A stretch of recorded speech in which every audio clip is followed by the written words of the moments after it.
of Vegas Weekly for Saturday, July the 25th, 2020. It's our special swimsuit edition. Well, I couldn't find my swimsuit, so you'll have to imagine that I'm doing the entire show in my swimsuit.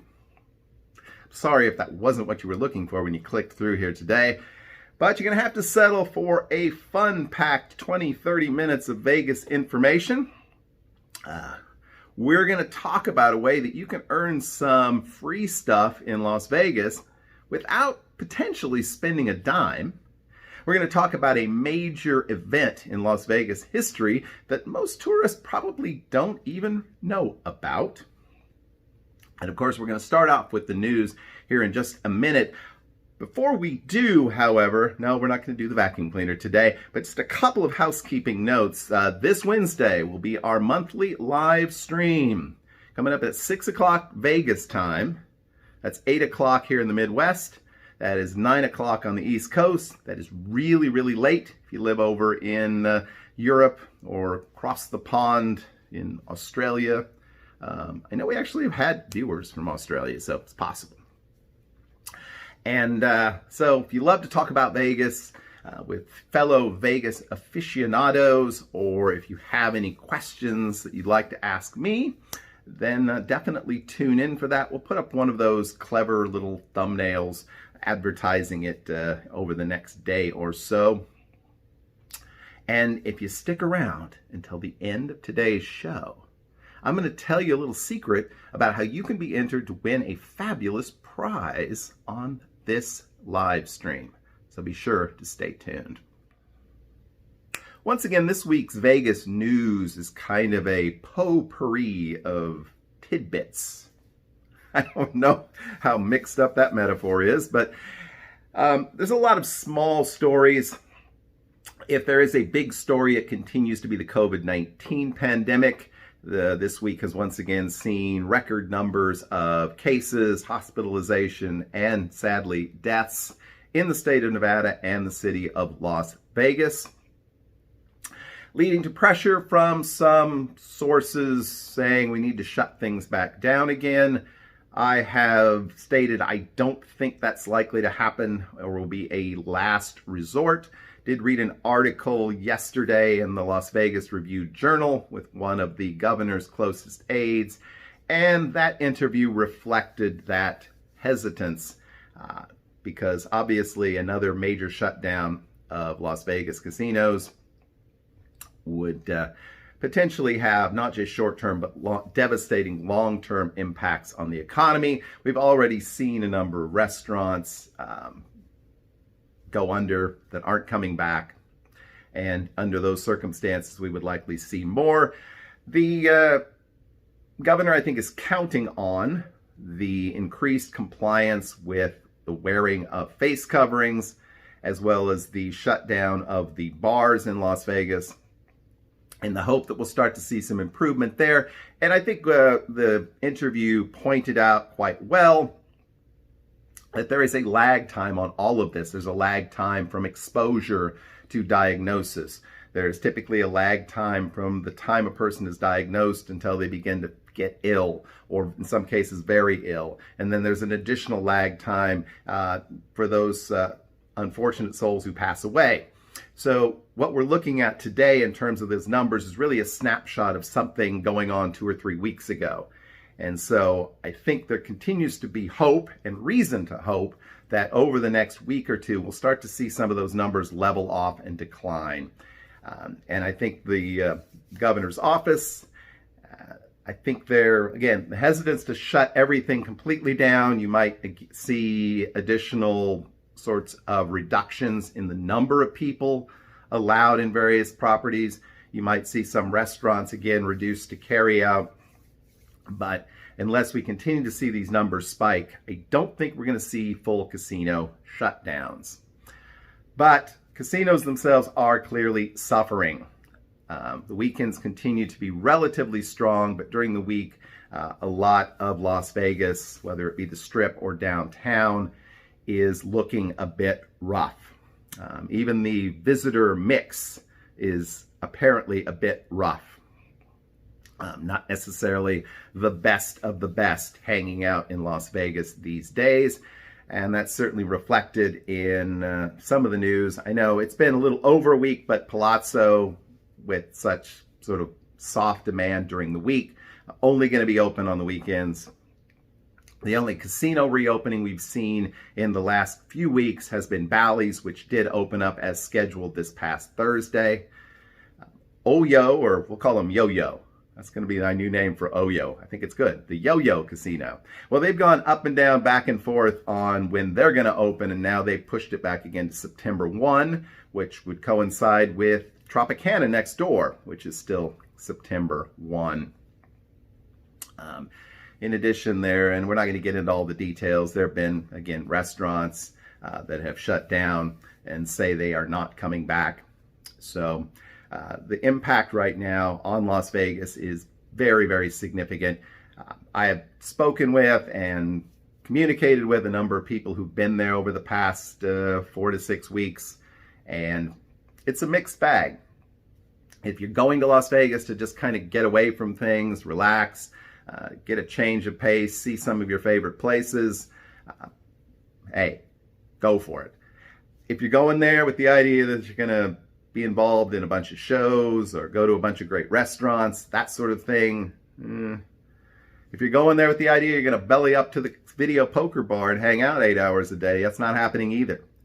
So you have to ask yourself, if you're going to Las Vegas right now, why am I going? And are the things that I'm going there for going to be available?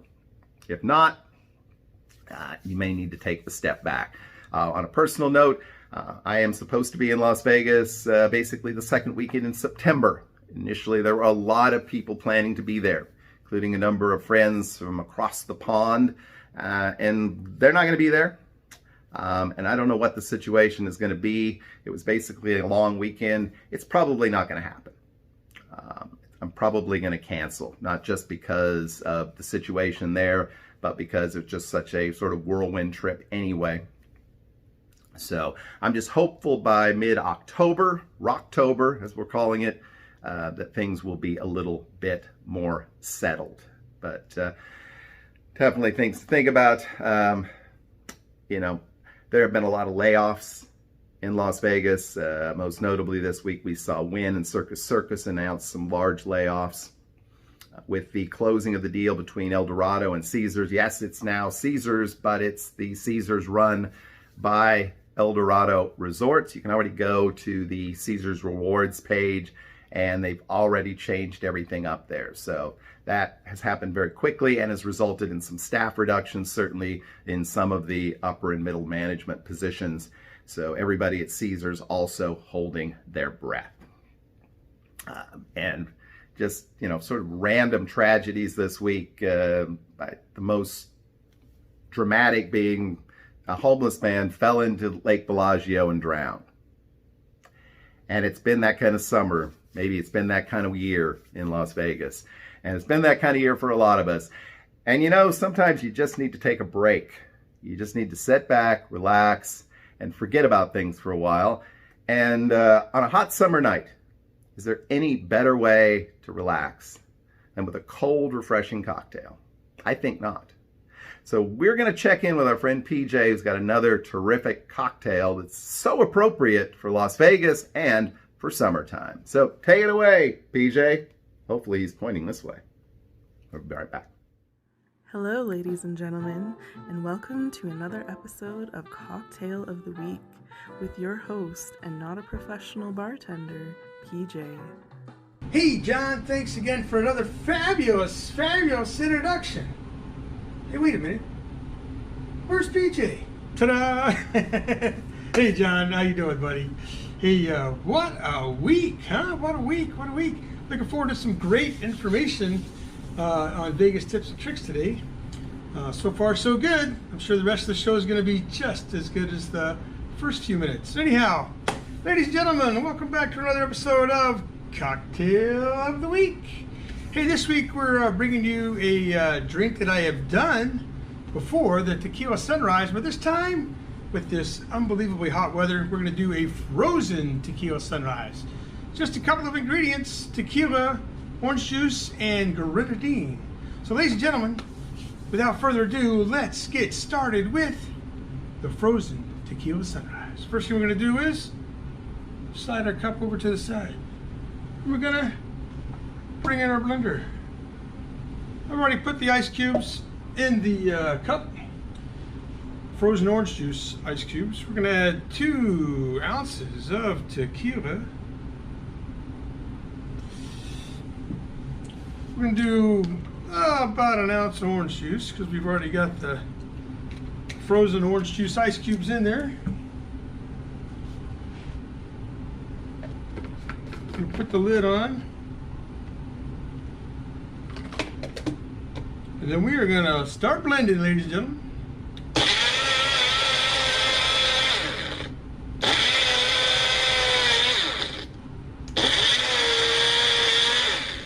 This is going to take about a minute or two, so we'll be right back. Don't go away. We are back, and we are ready to put this concoction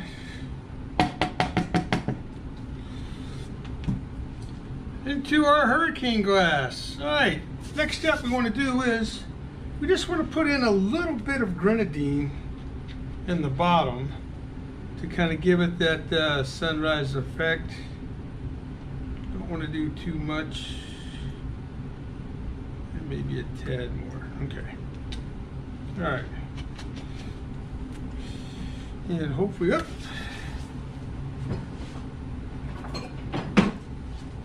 wouldn't be a good show if I had everything ready to go right off the top of the bat.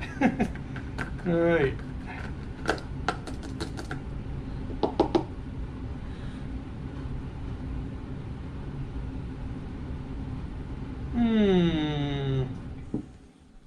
This might be too thick.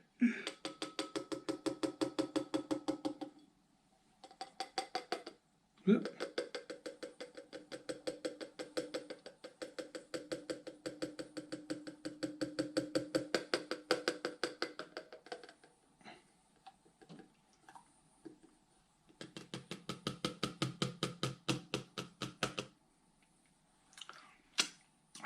Good stuff.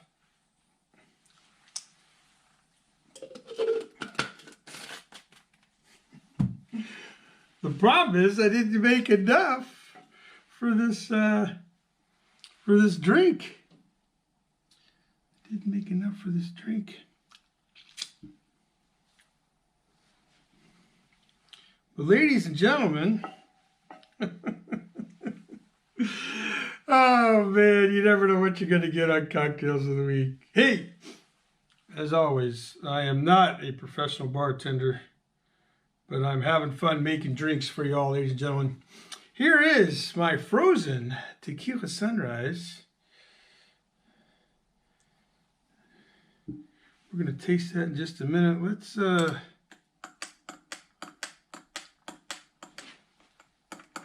see if we can get a little sunrise action out of this. There we go.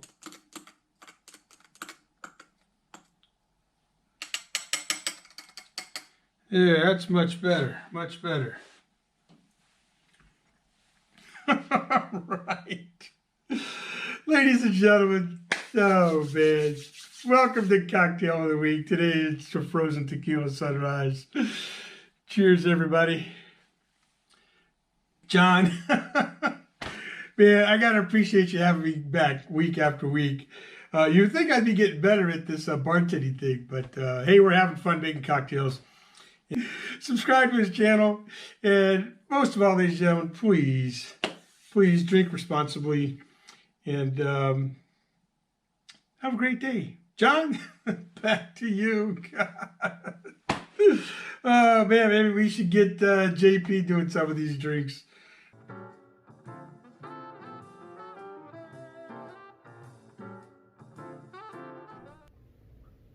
Okay, PJ, thanks again so much for doing that segment. PJ's got his own channel. Wait a minute. It's called PJ's Cocktails. I'm going to link to it immediately in the notes below. Cool shirt, huh? I think he's going to do some more of these shirts. So definitely click on the link to his channel. Check out some of the other cocktails that he has concocted. It's almost like 40 or more different cocktails that he has mixed up over the past couple of months, I guess. Maybe longer than that. So if you're kind of bored with your beer, your gin and tonic, or vodka martinis, PJ's got some great ideas for you there.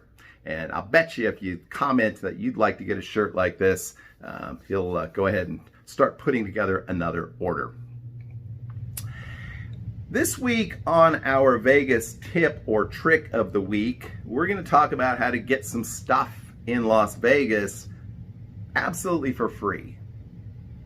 But maybe you shouldn't. There are a number of apps you can download on your phone, your tablet, where you can play slots. It's pretty fun. They've got all the big slots that are in Las Vegas. It's like being there. It's great. It's a good time, particularly if you can't get to the casino or you don't think it's a good idea to get to the casino. But there are a few apps where you can actually play games and get rewarded with freebies in Las Vegas. Over the next couple of weeks, we're going to be talking about those apps.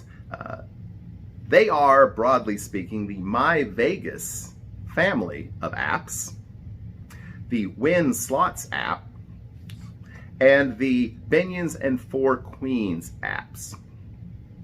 We're going to start out this week talking about the oldest, the sort of biggest, the most well-known of these apps, which is the My Vegas family of apps. I say that because there's actually 5 different ways to play this game. Now, before I get started, let me make a couple of notes. This is going to be a very brief overview. Okay? That's number 1. Number 2 is I am not an expert at these games, though I do play them. If you are looking for a lot more information about the My Vegas games, as well as all the games I'm going to talk about over the next 3 weeks, then again, check out the links in the notes below for my friend Ace of Vegas. He has literally made, God, I'm just speculating here, probably over 100 videos talking about the best way to play these games, talking about specific games and which games seem to provide the best return on investment, about the best prizes to choose, etc., etc. So if this has whetted your appetite and you're considering playing this game and you haven't before, then definitely click that link. Even if you are playing the games currently, check out what he has to say, and I think you'll get a whole new perspective on the best ways to earn free stuff. I did mean free stuff. Some of the games that we're going to talk about, including the one next week, you can't win anything unless you spend some money in the game.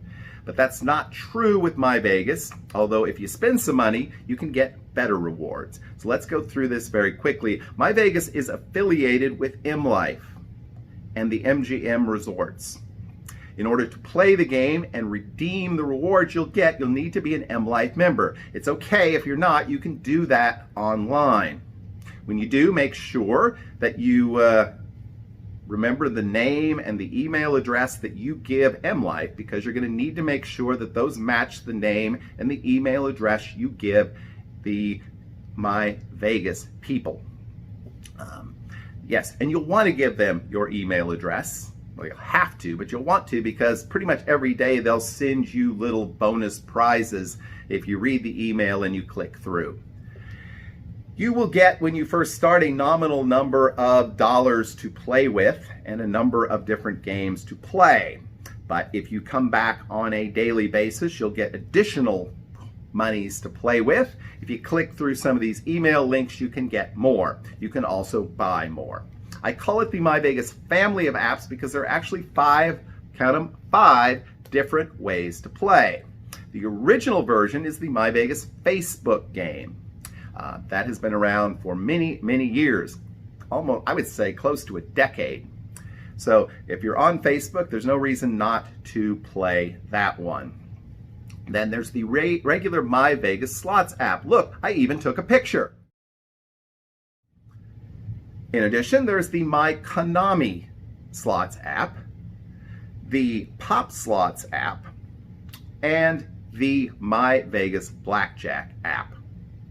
Now, the My Vegas Slots app is obviously the original of the apps. That's probably the one the most people play. It has some fun games. And again, all the rewards are available on all the apps, but you do need to make sure that the apps have access to your location, because if you're located in the immediate Las Vegas area, if you're physically in that area, there's a very, very limited number of rewards that are available. It is meant to be for out-of-town visitors, so it has to know that you are out of town when you make those purchases. Definitely make sure it knows your location. Should you play all of these games? Well, if you have the time, I would say yes. And by have the time, I mean you don't have to play every day. Typically what I do is at least once a day, I'll click through my email link, or if there isn't one, I'll just go to the app, I'll collect my daily bonuses, any other prizes that might be available.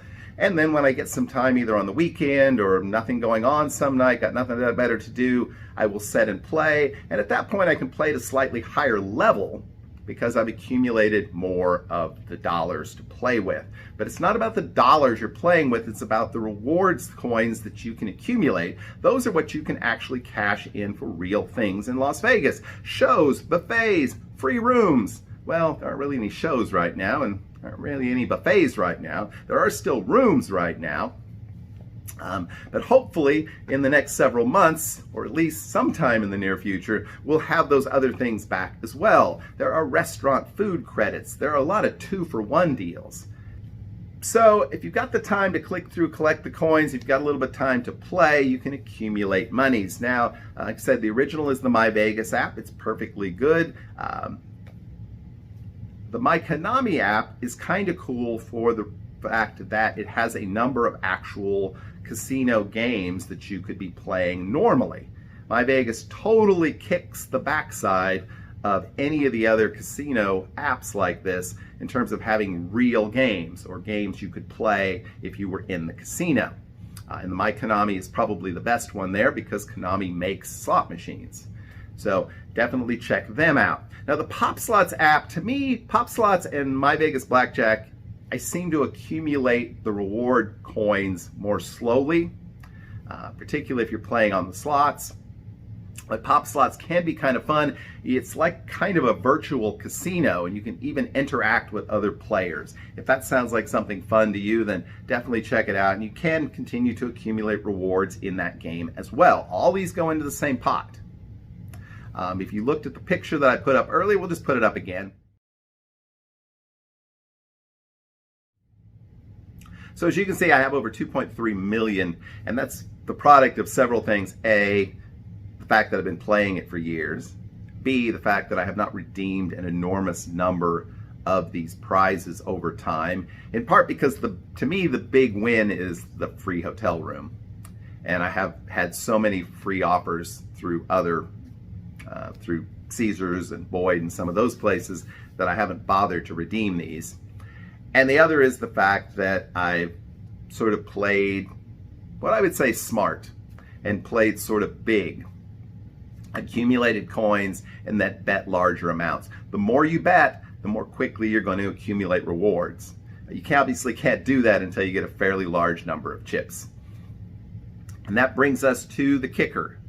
If you spend some money in this game, the rewards get better, and you get more of them.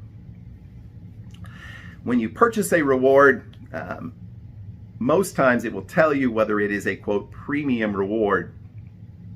No matter how many coins that you have, you can only purchase 3 of these premium rewards, unless you've spent a certain amount of money. Now, they don't tell you that certain amount of money.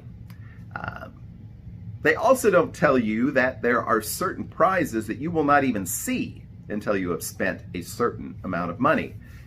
Based on my own personal experience and my conversations with Ace of Vegas, again, click the link below, that number is probably around $120. For that $120, you of course will be able to purchase chips. So it's not like you're just giving them the money, you're also getting back some additional coins to play with. Coins, chips, dollars, rewards. It's hard to keep all of these numbers straight. What's important, though, is how many coins you have to spend on rewards. Keep that in mind. I don't care how much money you have to play with. The goal is not to accumulate money, it's to accumulate rewards. So, should you play this game? Well, again, do you have some spare time? Are you willing to be pretty conscientious about collecting your rewards? On a follow-up, to get the best rewards, are you willing to drop $20 4, 5, 6 times so you can these are good rewards. We're talking about 2 nights at Aria, 2 nights at Vidara, 2 nights at Bellagio. Yeah, you pay the resort fees, but go look up what that would cost you normally. And as far as I know, with My Vegas, once you get to that level, you don't have to spend any more money. Once you can see those rewards, you have those rewards. And again, there are 2 lunch buffets at Aria. There are drink credits. And of course, there are shows when there are shows. So it can be a fun game if you have some time to kill. I think it's a great option. So are the ones we'll talk about over the next couple of weeks. If you're the kind of person that likes to go to Vegas, likes to stay in a nice property, doesn't gamble very much. Maybe you throw 20 in a machine a couple of times. You're not getting 2 nights at Aria throwing a couple of 20s in a machine. So better to invest some of those 20s in buying coins on these games and then cashing it in for rewards. So definitely look into the My Vegas app. Definitely check out Ace's page for more information. Next week, we will talk about the very controversial Win Slots app and why I think it can still be a good play for you. Over the past several weeks, we've been talking about Las Vegas history, particularly downtown. And the last couple of weeks, we checked out what I called the Binions block. We checked out the Golden Nugget block. We got up to the next set of casinos. We got to Casino Center Boulevard, and the light was red, and it just kept saying, wait to cross Casino Center Boulevard, wait to cross Casino Center Boulevard. And so I got impatient. I said, you know what? Let's talk about something else real briefly until we can cross Casino Boulevard next week. What we're going to talk about today is an annual, it still is, celebration of Las Vegas and its history. It started back in 1934. The Elks Club got involved.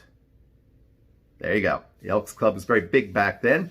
And the event was called Hell Dorado. And it celebrated Las Vegas and its history as a small western, old west kind of town. We forget that is Las Vegas's origin. The early hotels, the early casinos, even the first resorts celebrated that. It's the same kind of experience you can get if you travel around Nevada and go to other small towns like Elko or Ely or Winnemucca, and there's much more of that connection to the Old West. That's what Las Vegas was. Hell Dorado days came back in 1934. The idea was the Boulder Dam construction is winding down. We need something to bring tourists to town.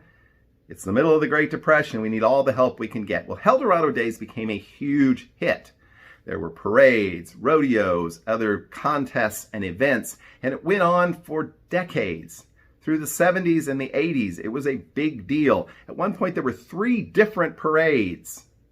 There were, again, I said, rodeos. There were beard growing contests. There were kangaroo courts. It was a big, big deal in Las Vegas, even within the last 30, 40 years. But as more and more new people moved to the city, had no real interest in this, as the casinos became more corporate, as they became less and less connected to Las Vegas's past, Hell Dorado days began to sort of shrivel up. And in 1997, it stopped completely. It was revived in 2005 as a way to celebrate the centennial of the founding of Las Vegas. And it has continued in a somewhat abbreviated form to this day, although obviously we haven't done anything during 2020, but as recently as last year, there was a Hell Dorado event. So if you're ever in Las Vegas and you notice in one of those little Vegas guidebooks that Hell Dorado is going on this week, I think it's usually in the spring or the fall. You certainly wouldn't do it in the heat of winter. Heat of winter, the heat of summer. Hey, check it out. Let me know what you think. If you've ever been to Hell Dorado days, let me know in the comments below. And next week, we'll get back to talking more about downtown Las Vegas, its history, and hopefully you're enjoying these history segments. If you are, please let me know. Now, It's our secret. This Wednesday is the live stream. You'll have a chance to win either, your choice, a $25 gift card from Amazon or a Vegas Tips and Tricks mug, your choice. But in order to be eligible, you're going to have to register. And the way you're going to register is you're going to comment on the video you're watching right now. You're not going to say anything specific, but you're going to include in your comment the name of a Las Vegas casino. So you can say, wow, I'm sorry to hear the Mirage isn't opened yet. Or, wow, I really enjoyed last week's segment on Golden Nugget. That's the kind of thing I want to see. So nobody who didn't watch the video is going to know why you're talking about these casinos. Only those of you who've stuck it out. And I appreciate all of you who stick it out and who come back week in and week out and watch the show. I enjoy putting it together. I'm glad at least some of you enjoy watching it. So definitely tune in Wednesday, 6 p.m. Vegas time for the monthly live stream. If you can't make it there, hey, that's okay. Definitely come back and see us again next week on Vegas Weekly. Until then, I hope that you have a great, lucky, and healthy week. We will see you soon.